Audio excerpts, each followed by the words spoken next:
Howdy, folks, it's Diecastbuffet here again. Welcome back to NASCAR, done in 2003. It's time for the Pocono 500. Race 14 out of 36 here in 2007. So after our big win at New Hampshire, which was our 4th win of the season, 84th win overall, we're 117 back from Mr. Jeff Gordon, looking for his 7th Winston Cup championship.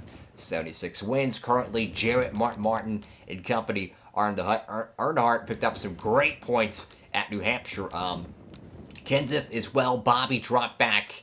And, you know, it's kind of that time. I'm going to pick a couple drivers that I'm going to have to put the cut line in. Unfortunately, the cut line, I think you got to be within top 20. I'm going to say top 20. So, unfortunately, Scott Wimmer, you're out of championship contention for the 07 Winston Cup. And we got 2 races before things get really interesting here, folks. We got Pocono and we got Michigan, right? Big wide open tracks, a lot of horsepower being tossed through there. But after that, oh boy, it is on. So you got the Infineon Raceway, Dodge Seymour 350 at the Florida 500K. That is a Daytona road course. It's generally ran on a Thursday in this playthrough. And after that, on the Saturday or Sunday night, you had the Pepsi 400. And after that, well, guess what? Chicago. Got some night racing there. So, 3 wild card races in a row. Anyone can win this. We've seen how those races do decide the championship outcome pretty well. We're going to Pocono. I feel like running the peel out reel and forward. And without further ado, let's go to Pocono. Alrighty, folks, so I qualified, I think 22nd for the Pocono 500 car. Just, oh my god, man, we gotta do some work. So, the car is not as fast as it needs to be. Our qualifying program hasn't been as good as it needs to be this season. But we're going out to Pocono, a track we've won multiple times, and I know we can win this race. We just have to execute on track position and get through that pit stop. But I tell you what, though, Jeff Gordon. He could be the cat to beat today. Let's go into the down trackside from Pocono. MRN is live in Pennsylvania today at the Pocono Raceway for the Pocono 500. This track produces some of the fastest racing of the year, but it also presents some special challenges to the drivers. Well, this is one of NASCAR's toughest tracks, especially for the crews who set up these race cars. Nothing is the same in any aspect of this racetrack. 3 totally different corners, 3 straightaways of different lengths. It's enough to drive a crew chief crazy. But Team Rusty Ford will try to use this race to gain a couple spots in the points. He's been working hard this season, and it is paying off so far. He'll need a good finish in this one to gain some spots. An impressive average finish record for Jeff Burton. It's amazing, isn't it? This guy's finishing in the top 10 week in and week out. That makes him hard to beat at the end of the year. Terry Labonte has been called the Iceman because of his cool demeanor under pressure. But maybe the nickname Iron Man is more appropriate. You know, that's right. Labonte set a record for consecutive race starts with 655. That's over 20 years without missing a race.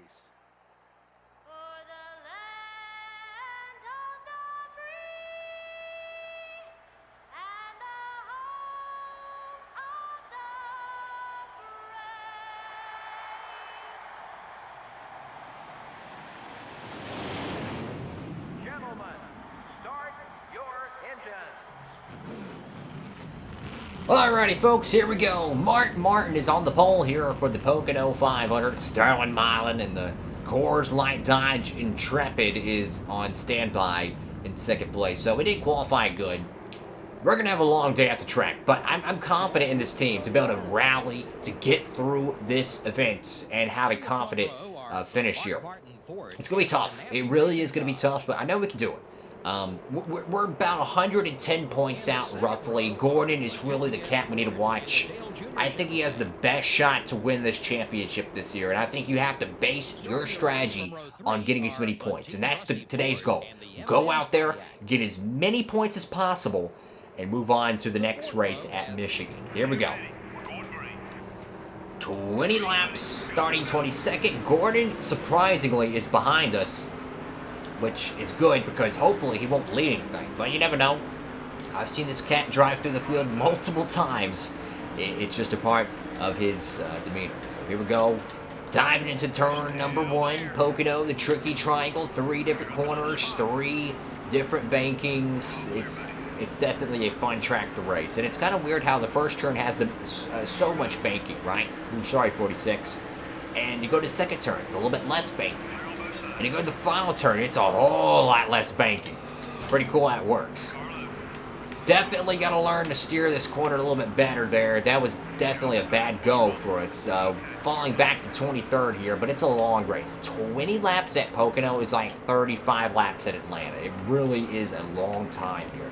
And the straightaways are so long here that if you don't have a hot rod, you don't have horsepower, you don't have any of that, good luck, because this track relies heavily on horsepower. But another really big factor to it is it relies so much on aerodynamics. If you have any spoiler damage here, you're not going to be able to turn the car as sharp as you want. But most importantly, you're not going to have speed down the straightaways. If that spoiler's tucked up any higher, it's going to create so much drag that your car is just going to parachute down the straightaways. And it's going to plow in the corners. You really need to keep your nose clean here at Pocono to be successful. But one thing I like to do is I like to pick off one car at a time, you know, kind of a restrictor plate strategy or a Charlotte Motor Speedway strategy where you just got to focus on one car at a time. And, you know, it's not like a road course where you can get 3 or 4 different spots a freaking lap. You got to pick one driver and go for it. But Jeff Gordon's got a hot rod. It's going to be tough to keep him back here. But, you know, oh, look at that. Oh, crap. Got to get Sauer to the bottom. Got to get Sauer to the bottom. Freaking Elliott Sadler just had an engine grenade right in front of us there. Luckily, he was able to get to the bottom there. Problem with Pocono is there's no apron there. So everyone who's behind him gets stacked up and they lose all that track position. So luckily, that happened quickly, but he got to the bottom in time before he collected us, because that would have been really bad if he would have made a hard left before we could get out of his way. So luckily we dodged that bullet there, because that would have not brought out the caution, and that would have given us enough damage aerodynamically that it would hinder our performance and more likely than not take us out of contention. But we definitely are lacking on the horsepower category right now. We need speed, and Gordon is slicing through the field right now like a hot knife through a stick of butter. I mean, he is just he's clawing through this field. And I think the biggest turn we need help is turn 1. Holy moly, sweet baby Jesus. I'm sorry, little 109 Dodge Intrepid. We need some freaking just turning ability. We got to loosen this car up. We got to give it some acceleration. We got to be able to just slide through turn 1. We're really plowing in the tunnel turn as well. But not as bad as turn 1. I mean, maybe it's my corner entry, maybe it's my speed, maybe I need to reduce the the miles per hour to help give it that rotate ability to hit the apex. But right now, your leader is, well, let's figure out. Starlin Marlin, Mark Martin, Earnhardt Jr., Jarrett, and Rusty Wallace in the top 5 here. So, Starlin Marlin looking to pick up a huge win for the Dodge Intrepid program. Definitely Spencer right there in front of us, running 20th. Had a great run at New Hampshire last Sunday. Tough luck, though, for him. He couldn't hold on to the win, but he got a top 10, a pole award, and most laps led. I would say that was a very stout day for the Ganassi program. Underneath Jimmy Spencer in the 41 Dodge. There we go, up to 19th.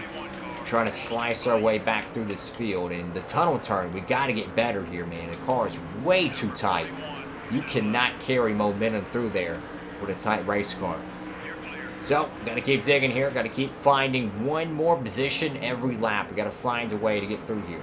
Michael Waltrip, who hasn't made much noise this season, runs right there in 18th place. And you can see how the drafting ability is such a huge asset here.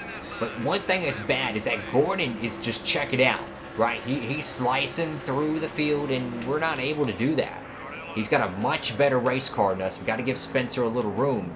Problem is, though, our car does not want to rotate, and running the higher arc puts us closer to the wall. Makes us run a sharper, I would say more aggressive apex line, and that's really difficult. Gonna keep digging here. Got Michael Waltrip right there in the Knapp Auto Parts Chevrolet.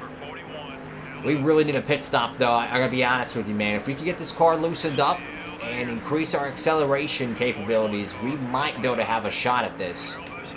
It's just, dang, man, this thing is way too tight. I just can't get a run off the corners. And if you can't get a run off the corners, like I mentioned, the straightaways are so long here, you gotta have momentum.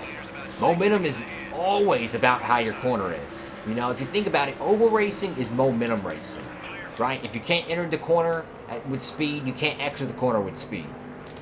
So what you do in 3 and 4 determines what you do in 1 and 2, and it bounces back. What you do in 1 and 2 determines what you do in 3 and 4, and that's the beauty of oval racing. You know, I kind of like to compare it. It's like jumping on furniture in your living room. You jump from one chair and you jump to the other. You jump to one chair, you jump to the other. That's what it's like. It's momentum. It bounces off each other. And that's why I love oval racing, or in this case, triangle racing.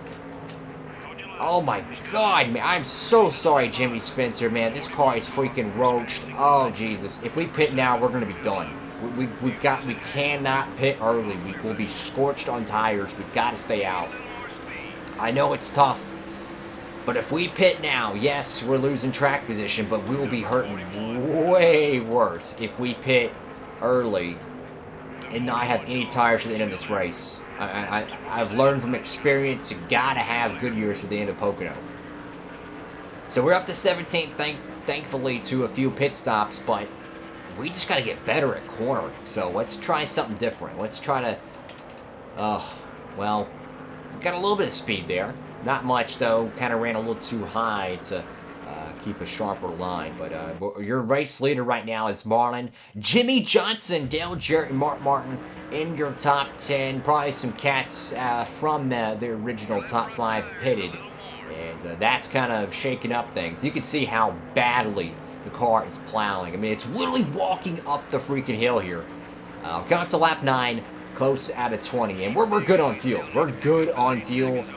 Halfway is 9 laps. We're good on fuel. We are good. So it's a matter of when do you want your tires? Do you want them now? Do you want them later?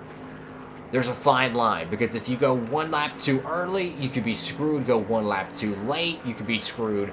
There's going to be a common goal, I think, for most people getting on pit road.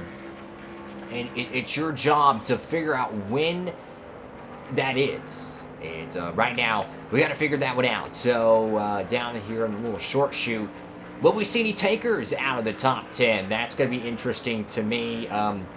Pocono's weird, man. I've seen cats stay out really long here. And my thing is every lap you run, you're going to have better tires at the end of the run.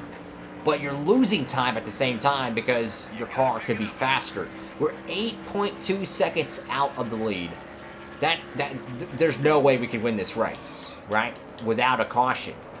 I'm not saying it can't happen, but we're going to need that yellow to cut the field back to, you know, a arm's reach, so to speak. Got Robbie Gordon right here in front of us, the Richard Childress Racing Chevrolet. Another cat that hasn't done anything, you know. Michael Waltrip hasn't really done anything. Robbie Gordon hasn't done anything. You know, these cats really need some luck. I mean, Richard Childress Racing is definitely, they have extremely underperformed, but I got to throw DI in that mix as well. You know, in 07 here, no wins thus far, and the Chevrolets, they have not been up to par compared to the rest. You know what? I'm going to bring it in here. I'm going to take a little bit of a gamble, pit maybe just a tad early. We're going to pause it here. We're going to make sure we get this right. I'm just going to loosen this thing up. We're going to drop the PSI here. And we're going to hope and pray this works out. We're making wholesale changes to this Ford Taurus. And what I'm hoping is that the rotation ability, we're going to drag the wedge down to -4 turns. I'm hoping that will allow us to almost flat foot some of these corners. Earnhardt is in as well. He was running second, and that will help us be able to get a little bit of track position as well. I'm wanting to get a top 10 out of this. Come on, team. You can do it. You can do it, team. Come on, man. 11, 12. Come on, come on. Go, go, go, go, go, go, go, go, go. Perfect pit stop. Thank you, Jesus. 15.4. Perfect pit stop by the Roush Coutiers across the pit wall, so we shouldn't lose a lap here. Perfect pit stop. pretty, I would say, a good pit road entrance. I think we pitted at like 69 or 70 miles per hour, so I'd say we got everything we could there, or just about. Anyways, though, the car should be faster. The acceleration was turned up, so it should be able to get through the gears a little bit quicker. The rotational ability, though, should be significantly higher, so we'll have to kind of get accustomed to it. We're not going to have much time to do so. So right now, it is going to be thin pickings when it comes to track position here. But the one good thing we have is the car is going to have a rotational ability, finally. And I'm hoping that will transition to some speed. Oh boy, here we go. We got to find a way to get to the top 10. That's what we need. We need top 10. We need to be up there with Jeff Gordon. But look at the turning ability in turn 1. I gotta say, it's not perfect, but dang it, it was a whole lot better than last time. So, it's a lot better than the first run. Your race leader right now, Jimmy Johnson. Throw Craven and Kurt Busch as well in the top 5. I think Marlon could cycle out to be your race leader. We'll have to see how this one plays out. Might see a little bit of pitch strategy here.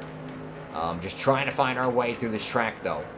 I think we pitted at a good time, though. I think we pitted at a good time. We didn't pit early. We didn't cost ourselves. Think about it. One lap here is 2.5 miles in length. That's roughly nearly 2 laps out of 1.5 miles. So you can only imagine how much one lap of a difference could be, especially when it's a condensed 20-lap event. One lap could be worth 5, maybe 6 laps normally on a full scheduled race. So we're going to keep digging here. We're around Ryan Newman, but we got a lot of cars to make up here. And, man, I'm trying. This car is still too tight. We made wholesale changes here. You've seen it first. We dropped the wedge all the way down to the maximum, lowest amount, and it's still a little bit tight, so it means we need help from the track bar. Obviously, we can't do the track bar adjustments on pit road here, but we're learning a little bit. We're getting that throttle turning ability, like I like in the tunnel turn. I like to turn with the throttle in the tunnel turn. That's what helps keep that front end from plowing. But anyways, here's your race leader about to take the race lead. It is indeed Dale Earnhardt Jr. He's in a great opportunity to win this race with 6 laps to go. And I think the common denominator here is going to be drafting. If you can draft through the field, you can gain spots. But if you can't, it's going to be really tough. But look at the momentum we're going to get on the 63 car. And attaboy to everyone in that Monte Carlo. Because the 63 car has went from being a back marker car to, I would say, a consistently running mid-pack car. It's kind of like modern day front row motorsports. That's what it reminds me of. Front row motorsports. A top 15, a top 25, type of team. And they've been running significantly better compared to they were in the early years of this playthrough. We're up to 15th here. The top 10 is very well in our grasps. But will the tires last? You got Waltrip here. You got our brother Ward Burton right there as well. We'll have to see how this one plays out. The win is gone without a caution. We're on lap 15, 5 to go here. So we got to find a way to get around this speedway as best as we can. And to look at the momentum on the bottom. Ward, don't block me, buddy. There we go. Waltrip goes to the outside. That's good. See if we can try to side draft him just a little bit. There we go. Kind of get him a little bit wound up. Can you believe back in 2002, this place didn't have full catch fencing? Could you imagine going around here in 2002 without freaking catch fencing? Oh my Jesus, man. In 2002? I mean, yes, they have some there in front of the RV cars, but I mean, could you imagine going into these turns 100-something miles an hour, you get on the straightaway, you're drafting, and you just see a freaking concrete wall with trees behind it. I mean, oh my God. It's absolutely bonkers. And this is the point of the race where the tires really start to come alive here. If you got fresh tires, it's going to show. It's going to show in track position. It's going to show in, obviously, track time. But you can see how the right front is starting to wear. It's starting to give a little bit. And that's what's going to cost us track position. We definitely need a top 10. But these cats are starting to spread out. That's not good. 4 to go. Got to find a way to get a little track position here. Of course, we do go back to Pocono a little bit later this summer. The next race could be at Michigan, which is a good track for us. It's a good track for us. So That's good. But you definitely got to find a way. Get some track position here. There we go. Rolling through turns 3. Got to get a little draft off Jeff Green, though. Tuck up behind the American Online Monte Carlo, and we can't get bottomed out by the bubble. Because if you get right behind a car, it slows you down. It's a bubble. You got to get away from them. And right there, we were able to do that, thankfully. Johnny Benson and Jeff Purvis right here. A pair of Pontiac Grand Prix just outside the top 10. Well, Purvis is in the top 10, and I'm going for it. Lap 17 out of 20. Your race leader is Dale Jr., Marlon Jarrett, Jeff Gordon, and Rusty Wallace. Keep in mind, Jeff Gordon qualified outside the top 20, and now he's in 4th place. Don't be surprised he gets a top 2 finish here. Don't be surprised. Gordon is known to pit late, drive through the field, and be there at the end. So expect a very good finish for the 24 bunch. Coming up to lap 18, a caution would end today's race. It would end this race, so pretty much go for it. And if it don't work, well, oh well. Underneath the 36 Pontiac, gotta cut our speeds a little bit, match the line, get to the apex. There we go. Bobby Labonte's up here, another Pontiac. That's pretty unusual. 3 straight Grand Prix. Can we catch Bobby Labonte? I think we can. I tell you what, man. 2 laps at Pocono is a long freaking time, I will say. I mean, that is a long time. I mean, you won't believe how long 1 lap is at Pocono. Especially when the tires start to wear, the pace picks off maybe a second or so. It really can make these laps seem pretty lengthy. Will we be able to pass him? Who knows? But I think we can get to his bumper, though. Technically, it's 3 to go, but now it's 2 to go. Your race leader still... Oh, no! Sterling Marlin takes the lead away from Dale Earnhardt Jr. So, once again, Jr. is looking to be, unfortunately, a bridesmaid here at Pocono. DEI is definitely not the performance they need to win a championship here in 07. And it's definitely looking like the Ford bunch is the team to be here in 07. Tires are worn here. Bobby Labonte's on an island here. I just don't know if we got enough car to catch him, guys. Tires are not good here. Everyone's spread out. Kurt Busch, who pitted late, is about to pass Jeff Purvis for 11th. So the top 10 battle is on between Kurt Busch and Jeff Burton here. He's going to go on the outside here. Trying to see if he can pass him. Probably will. We're getting too squirrely there. We're going to have to block Kurt Busch here. He's got significantly faster tires. And he probably only pitted 2 laps after us. 2 laps. That's the difference between 2 laps. That's Pocono tire wear for you. And the best thing we could do is just stay behind him or stay in front of him. Like just literally just go wherever he's going. Use the dirty air tactic. If it goes high, you got to go high. If it goes low, it goes low. Don't even race the track, race the car. I mean, look how good he is in the tunnel turn. Ooh, that was dangerous. Final corner here at the Pocono 500. Can we hold off Kurt Busch for that top 10? This will be a flat corner here. If we can clear this, we should be good. We should be able to block him. Gotta go to the outside. Go to the... Oh, no! Darn it! He's my teammate. I couldn't do it to him. I couldn't hit him. Dang it! Well, the top 10 slips. It's going to be Sterling Marlin, I think, going to victory lane. Yes, it is. Jarrett Earnhardt, Mark Martin, and Rusty Wallace, your top 5 here from Pocono. Well, not the finish we needed. We didn't qualify good. We started 22nd. We finished 11th. No laps led, though. But here's another interesting nugget. Jeff Gordon didn't lead a lap. Yes, he finished 6th, but he didn't lead a lap, so that's good. At least he didn't get those. Marlin gets 175 points there, which is really good for his camp. But for us, well, unfortunately, 130, you know. Not exactly the cat's meow there, but you know what? It is what it is. Definitely could have been better for us. I forgot to check the bottom of the barrel here.